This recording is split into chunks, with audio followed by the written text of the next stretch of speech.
आज माझा भाऊ गावावरून येताना एवढं सगळं सामान घेऊन आलेला आणि ह्या आमच्या घरच्या शेंगा आहेत, ज्या समर्थाला खूप आवडतात, शेवग्याच्या शेंगा. आणि त्यानंतर इथे चिंच पाठवलेली होती आणि इथे खाऊ सगळं पाठवलेलं होतं, मस्का वगैरे, सुकी मच्छी पाठवलेली होती. त्याच्यानंतर गावठी वांगी आणि हे स्पेशली समर्थासाठी तिच्या मामाने पाठवलेलं. आणि एवढं सगळं सामान तो घेऊन आलेला आणि आता ते काजू बनवायचे होते. Hi, welcome back to our YouTube channel. आजच्या नवीन व्हिडिओमध्ये तुमचं सर्वांचं खूप खूप स्वागत आहे. आणि समर्थाचे बाबा आणि मामा आलाय आणि येताना काजू घेऊन आले. सीझनचा पहिला काजू, आता काजूचं सीझन चालू झाले आणि आमचे गावी म्हणजे 2-3 कलमं आहेत, त्यालाच थोडेसे काजू झालेले, ते समर्थाच्या बारक्या मामाने तिच्यासाठी स्पेशली पाठवून दिले, कारण खाईल ते आवडीनं म्हणून.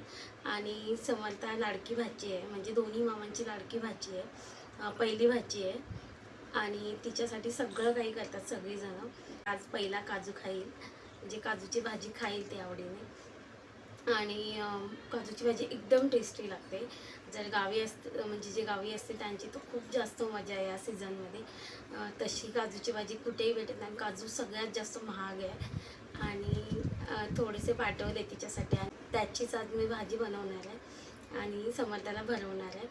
आणि स्पेशली मग तिच्या बारक्या मामाने सगळीकडून शोधून ते काढलेत आणि पाठवलेत. अशा बऱ्याचशा गोष्टी आहेत जे गावावरून आम्हाला भेटतात, पाठवतात. स्पेशली समर्थामुळे आमची मजा होते, तिच्यासाठी पाठवतात आणि तिच्यामुळे आम्हाला भेटतात आणि तेच आज बनवायचं आहे.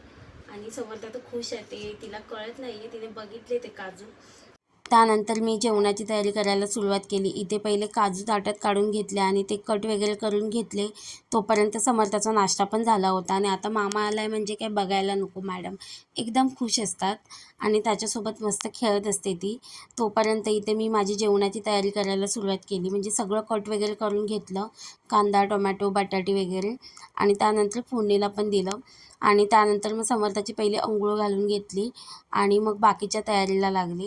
आणि आता तर काजूचं सीझन चालू झालं आहे, म्हणजे प्रत्येकाच्या घरात काजूची भाजी बनत असेल, कारण गावी असलेल्या प्रत्येकाच्या घरात बनतेच बनते. आणि आम्ही लहानपणी पण अशा खूप गोष्टी केलेल्या आहेत की काजू जमा वगैरे करून यायचो आणि मग त्या काजूचे वेगवेगळे प्रकार बनवायचो. भाजी कधी वेगवेगळ्या गोष्टींमध्ये ॲड करायचो, नॉनव्हेजमध्ये टाकू, नॉनव्हेजमध्ये काजू ॲड केले की अजूनच सुंदर लागतं, चिकन वगैरे.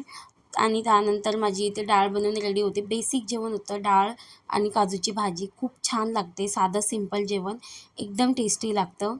आणि त्यानंतर माझी काजूची भाजी बनवून रेडी होती आणि त्यानंतर मी समर्थाचं पहिलं ताट रेडी केलेलं, स्पेशली तिच्यासाठी पाठवलेल्या होत्या तिच्या मामाने. ते आज पहिल्यांदाच स्वतःच्या हाताने खात होती. तसं तिला आता हळूहळू करून मी थोड्या गोष्टी देते, म्हणजे तिला हाताने खायची सवय व्हायला हवी. आणि तिला एकदम आवडलं, एकदम तिने ताट रिकामी केलं. त्यानंतर मग इथे मी संध्याकाळच्या जेवणाची तयारी सुरू केली, कारण संध्याकाळी पण मॅडमचा एक टायमिंग असतो, 7:30 वाजता तिला प्रॉपर जेवण लागतं, म्हणजे त्यावेळी तिला भूक लागते. आणि मग मी संध्याकाळीच तयारी सुरू करते जेवणाची. आणि त्यानंतर इथे गावठी भाजी पण पाठवलेली होती, लाल माठ, त्याचीच मी इथे भाजी कट करत होते. आणि अशा बऱ्याचशा गोष्टी आहेत ज्या गावी खूप छान भेटतात, म्हणजे ह्या पालेभाज्या वगैरे खूप छान गावी, म्हणजे सगळेजण भाजी वगैरे करतात आणि त्या घरगुती जेवणात तेच वापरतात भाज्या, बाहेरच्या विकत घेण्यापेक्षा गावी तरी. आणि त्यानंतर मी इथे भाजी फोडणीसाठी कांदा, मिरची कट करून फोडणी दिली भाजीला. तोपर्यंत समर्था उठली होती ना. आता कसं बाबा असल्यामुळे तिचं टेन्शन नाही आहे, ती आपलं आपलं खेळत असते, म्हणजे त्यांच्यासोबत काही ना काही खेळत असते, त्यामुळे बरं पडतं. त्यानंतर शेंगा पण पाठवलेल्या होत्या समर्थासाठी आणि समर्थाला खूप आवडतात शेवग्याच्या शेंगा, म्हणजे ते असेही दिलात ना तरी ती खूप आवडीने खाते आणि ती हेल्थसाठी चांगलं पण असतं. त्यानंतर माझी इथे भाजी पण रेडी होती. त्यानंतर माझं सगळं रात्रीचं जेवण बनवून झालेलं आणि समर्थाला पण भरवून घेतलेलं. आणि जेवण वगैरे झालं की मॅडमांचं एक ना एक उद्योग चालूच असतात आणि हे डाडा येईपर्यंत तिचं चालू असतं आणि तिची बडबड तर नेहमी चालूच झालेली आहे. सो आजचा व्लॉग इथेच एंड करते. व्हिडिओ आवडला असेल तर लाईक, शेअर आणि सबस्क्राईब करा. भेटूया नेक्स्ट व्लॉगमध्ये.